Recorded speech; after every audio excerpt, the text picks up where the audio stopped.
अस्सलाम वालेकुम वर्दन को प्रोग्राम को रनी जवन के सोनिया बुखारी तासो ता हर कलेवायम. That's the voice of a Pakistani radio journalist, Sonia Bukhari.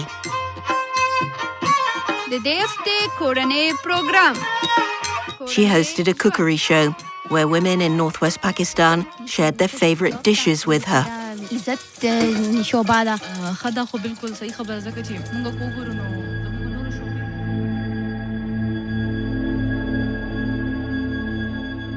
I'm now looking at a picture of Sonia from 2014. I wouldn't show it even if this was video and not a podcast. It's Sonia lying dead.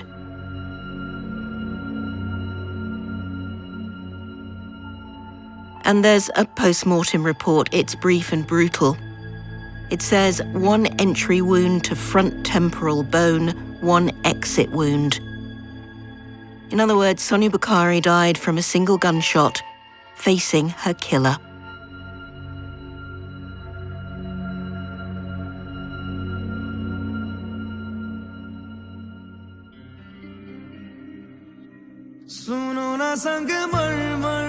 I didn't do justice to my talents. I have been unlucky in so many things. That's Zaid Khan, Sonia's husband. In a YouTube video in 2015, a year after her death, he's strolling in front of the huge Faisal Mosque in the capital, Islamabad. The video describes Zaid as a lecturer and poet. The more I got sensitive, the more I got mature, the more I started loving reading poetry and writing poetry. So how does this self-proclaimed sensitive poet and his murdered wife in Pakistan fit into a series of podcasts about sexual misconduct in British universities? Well, of all the stories we've been investigating over the last 2 years, this is the most extraordinary.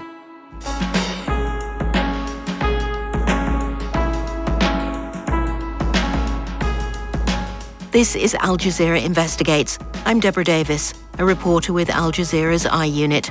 This is episode 5 of our 6-part series called Degrees of Abuse. And my name's Alex Howlett. I'm a journalist with the I-Unit.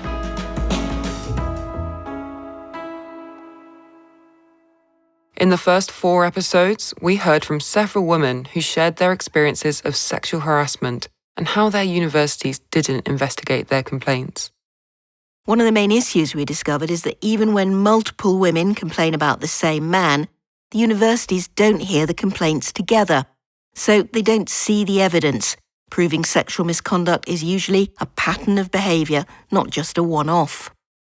The final 2 episodes show what a dramatically different picture can be revealed if you do investigate thoroughly and pull all the evidence together. And that's what we've done here. Our investigation began not with that 2014 murder in Pakistan, but in Scotland in February 2018, with a date that didn't go well. So we originally met after matching with one another on the dating app Tinder. He was kind of presenting himself as a feminist media scholar. Dr. Rebecca Harrison, or just Becca, was a lecturer at Glasgow University in Theatre, Film and Television Studies. Zaid Khan was a PhD media student, apparently at another Scottish university. He was older than Becca, with an established career, so she thought they'd have a lot in common. Too much, as it turned out. But there was something that didn't feel right. And certainly in the first half an hour or so, he kind of did this big reveal. Oh, actually, I'm doing it in your department. I just didn't want to tell you because I didn't think you'd come on the date.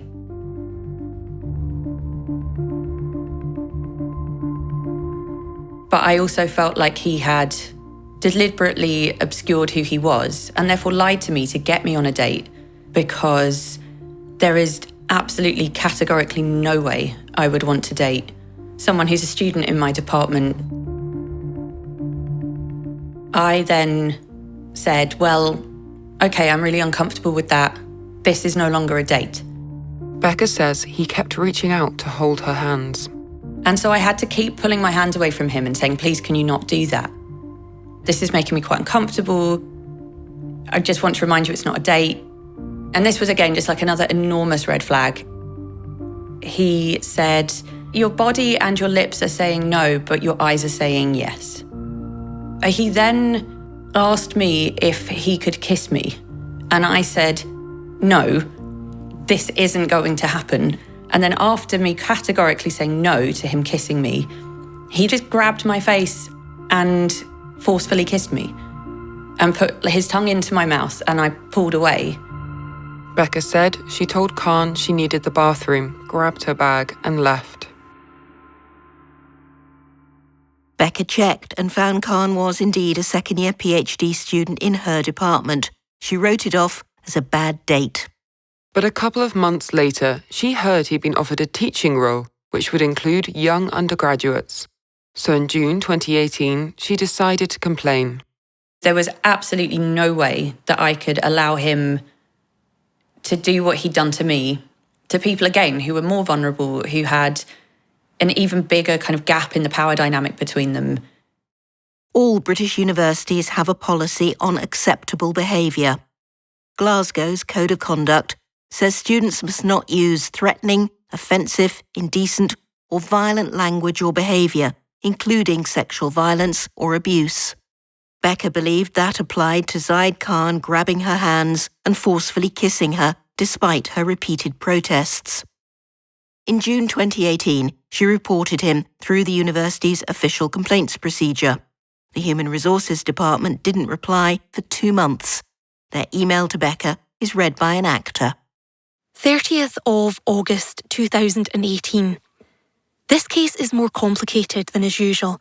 The student is known to us due to an ongoing police investigation, and this is the reason we've not yet been able to take any action against him, as it may prejudice that investigation.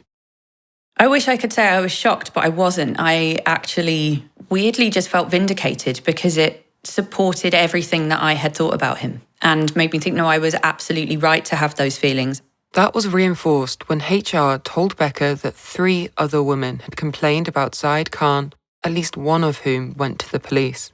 The woman who complained to the police doesn't want us to use her real name, so we're calling her Patty. She's a social worker. She was newly divorced with 2 young daughters when she met Khan in Edinburgh through a dating app. And if you're wondering when Pakistan is going to crop up in this story, the answer is now. During a phone call, Patty told us part of Zaid Khan's appeal was what he said to her about his tragic past in his home country. "I will never forget it," he said. "I have never told anyone this before, but I am here doing my PhD in the memory of my fiancée, Sonia, who was shot dead because she was a journalist."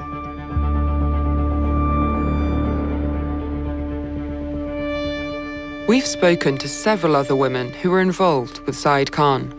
None of them wanted their names used. One woman confirmed Zaid Khan also told her his fiancée was killed in Pakistan because she was a journalist and he found her dead body at their home. Another woman we spoke to says Khan claimed his fiancée was crushed to death by a lorry while he was working abroad. But yet another woman says he told her all his family were killed in an air raid and never mentioned a fiancée or a wife. The social worker, Patty, didn't know any of this when she began her relationship with Zaid Khan in early 2017. That was soon after he arrived in Scotland to start his PhD. I mean, I remember him talking about moving in to live with me in Edinburgh, and, I felt, gosh, that's really quick. But, he was incredibly charming and charismatic. He moved in with her and her 2 daughters. He talked of marriage, but within months, the relationship began to sour. She says he wanted her to cut off contacts with friends and accused her of seeing other men. It had now merged into this emotionally abusive relationship. I remember one day clearly him grabbing my phone and reading through all of my messages and throwing my phone and smashing it, calling me a bitch all of the time and a slut. We've spoken to another woman who had a short relationship with Zaid Khan. The woman says she spotted Patty on Khan's social media. She reached out to warn Patty that on their dates, he'd become increasingly impatient and angry. She also said she'd written to Glasgow University to tell them she believed Zaid Khan was a compulsive liar. Patty says she wasn't ready to listen to these warnings. Already at this stage, I felt like I was in love with the guy, so I kind of just didn't pay heed to her warnings. What did she say specifically about him? Oh, that he was extremely controlling and coercive, and again, he wanted to get married to her, etc. So, painting a picture of a similar repeating pattern of behaviour.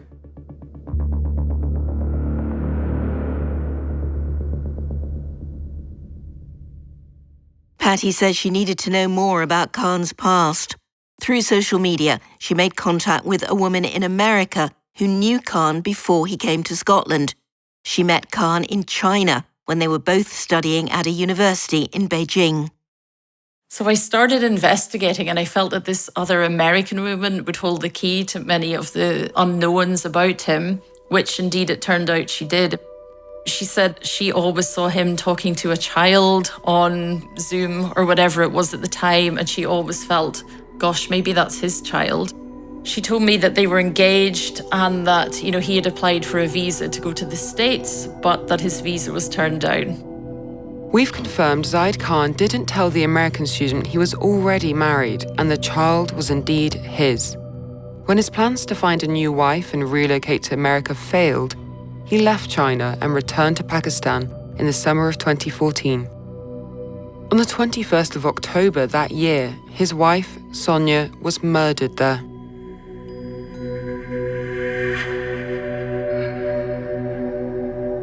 By early 2018, the social worker Patty felt the relationship with Zaid Khan had broken down, and she had enough worries to make a formal complaint about him to Glasgow University, where he was a year into his PhD.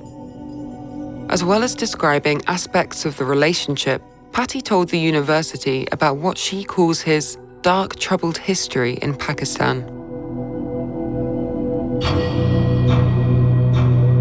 She detailed his different versions of Sonia's killing and urged the university to do its own investigation into Khan's background. Patty filed her complaint on the 21st of February 2018. By coincidence, that's the same day the lecturer Becca went on a date with Zaid Khan, where she says he grabbed her hands and forcefully kissed her. Once Becca discovered he could be teaching young students, she filed her own complaint because she felt the behaviour she'd witnessed put other women at risk. So, by mid-2018, Glasgow University had at least 2 formal complaints about Zaid Khan and a warning letter, all from women he'd been involved with. The more we dug into this story, the more important it became to know more about Zaid Khan's history before he arrived at Glasgow University.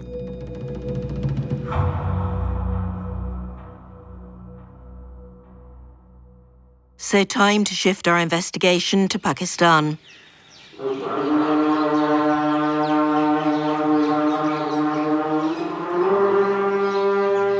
What really happened to Sonia, and does it link to the multiple complaints about her husband 4 years later at Glasgow University? One of the great advantages of Al Jazeera is our global network of reporters. I'm Sadaf Chowdhury, an investigative journalist based in Pakistan. I'm going to try to find out what really happened to Zaid Khan's wife, Sonia. I'm heading to the town where they lived. Leaving Pakistan's capital Islamabad en route to Mansehra to meet law enforcement who investigated Sonia's case. It's about 2.5 hours north.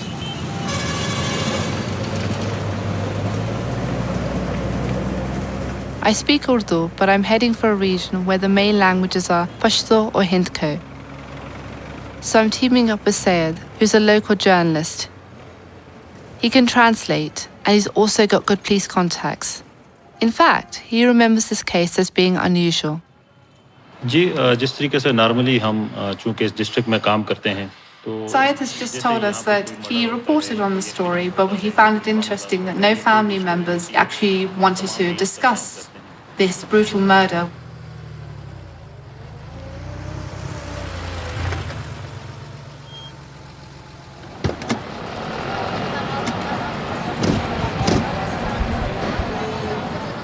Saeed and I have just arrived at Mansehra police station.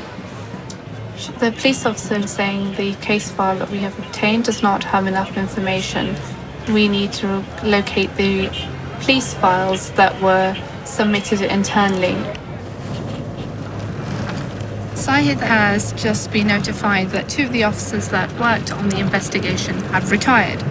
So we will be locating their telephone numbers and hoping to connect with them at a later date.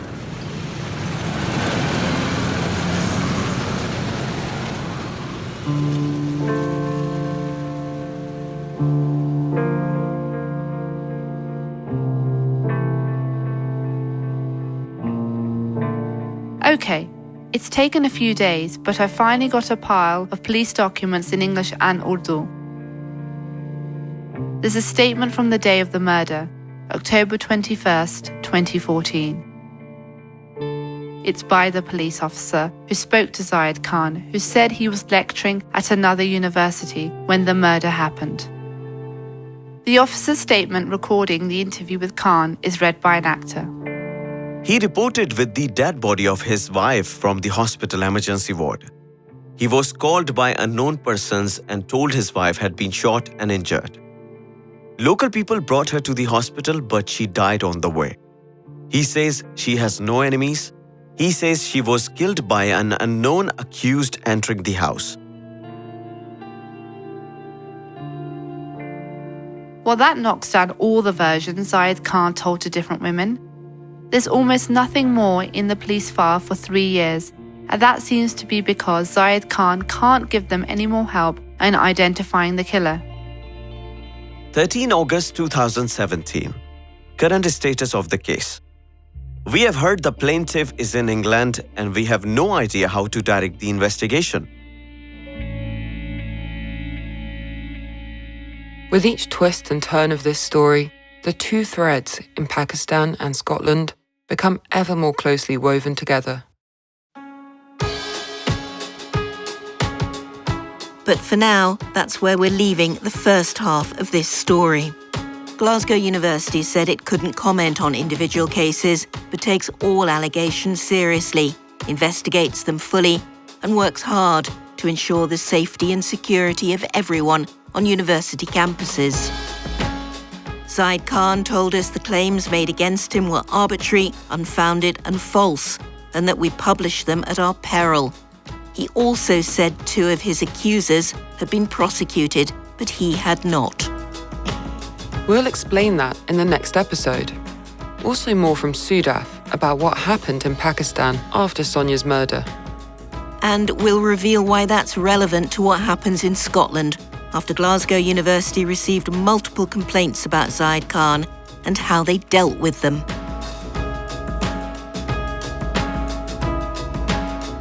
If you've been affected by any of these stories, please reach out and talk to someone. We've compiled a list of helplines and support organisations on our website. You can find it at ajiunit.com.